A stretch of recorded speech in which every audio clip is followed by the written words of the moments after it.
Hi guys, welcome back to Mindfulness, and I'm Eugenia, your host on this channel. I know that a lot of you would like to eat healthy. It's a good thing, right?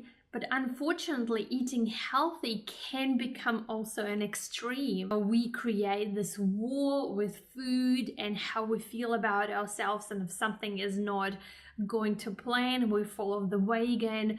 We start really obsessing about how much we ate, how much we didn't eat, and yeah, it's becoming a war. And a lot of you are asking me, well, I know I shouldn't be worrying about food. I know I shouldn't be thinking about it a lot, but how can I actually do that? And well, I've created a lot of videos about that, and I know that sometimes we don't have the time in it, or I don't want to go through all my videos out there. So that's why I thought I'm going to create this video where I'm going to share my top 10 tips how to end the war with food and ultimately with yourself. Enjoy! I want to talk about exercise. If we over exercise and undereat, and that's what happens usually when we go on a diet, our body reacts in the way that we go into starvation mode. It's feeling stressed, yeah, and what it does is, because it's going into survival mode, our cortisol levels, our stress hormones is going up, and this is how we start storing body fat. And the more you exercise and over-exercise, and the more you undereat, the more your body will start just holding on to everything. It will holding on to the energy because it doesn't know when it will get more energy or enough energy. So we need to exercise for the right reasons and also in the right amount. And my personal tip, that's what helped me, is to really identify what did my body need. What does your body need? What are you looking for? What are you longing for? Because if that is not food, if that's not nutrition, it will be an emotional need. That's what your body wanting, okay? So that's what you need to address. And reconnect with your heart. Be compassionate with yourself rather than constantly being in your mind. That's the mind that is busy, constantly telling you how you're not good enough. Your heart really knows that that's not the truth. In your heart, you know who you are as a person. Top tip is be flexible. If you made a decision to have biscuits, make another decision next time. If you made a poor decision and don't want to continue, learn from it. Just ask yourself, what can I do differently next time, and do it. That's it. People who promote body positive images and body positive movement, those who talk about health at every size, I call it counter conditioning. As I said, we have been conditioned that thin bodies, perfect look, whatever hair color is the beauty. So now we need to counter condition. So we need to look at other posts where we see natural bodies, natural sizes, natural shapes, and tell our body, tell our mind, reprogram our mind that all those other bodies are just as beautiful, because that's the truth. So try to add some body positive accounts. The more you can see it, the more different body shapes and sizes you can see, the more you will feel like, oh, that's natural. And you will see there are so many other people who are happy, doesn't matter what body shape or size they are. To identify the feeling. What is that feeling that you're having?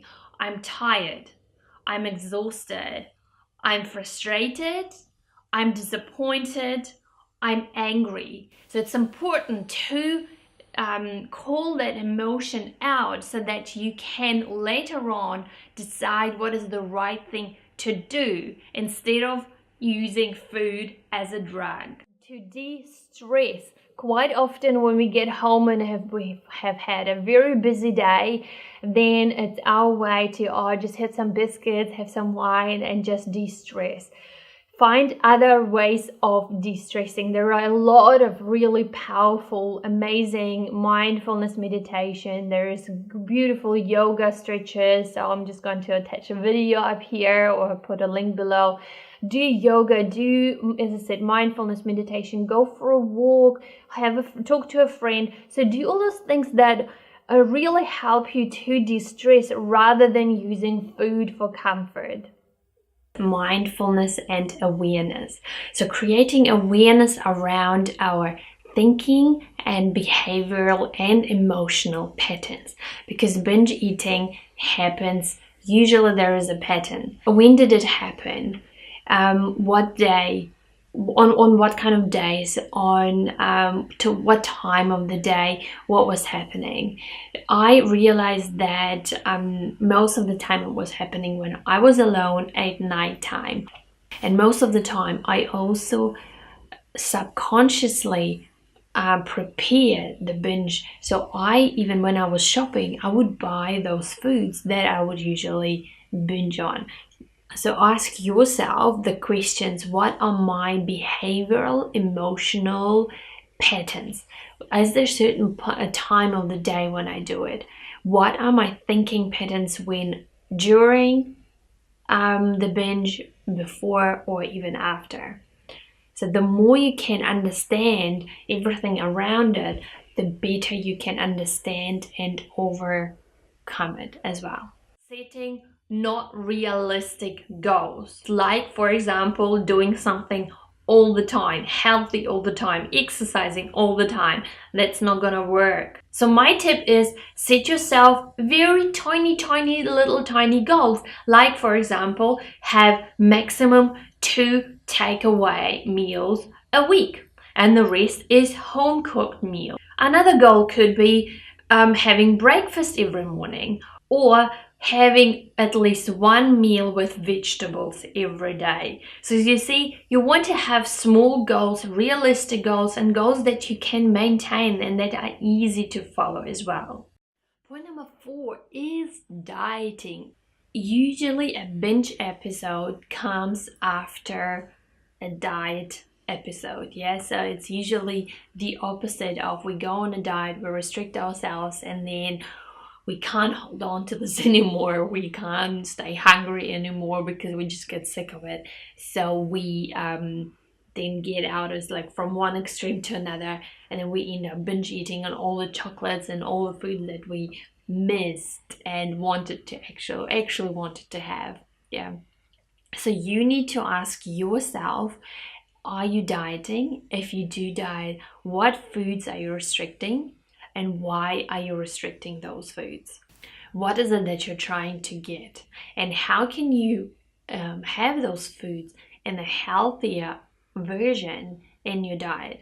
So focusing on adding the foods you love so that you don't end up binge eating on them later on, and not restricting yourself from those foods that you love. Thank you so much for watching. I really hope that you enjoyed these top 10 tips. And if you did, please leave a comment below to share with me what you liked and what you maybe didn't like about this video. And if you enjoyed, well, please come back and to get notified when a new video comes out, which is every Monday. Subscribe to this channel and give me a like, because that's what makes me happy. And I'm going to catch you for the next video. Bye.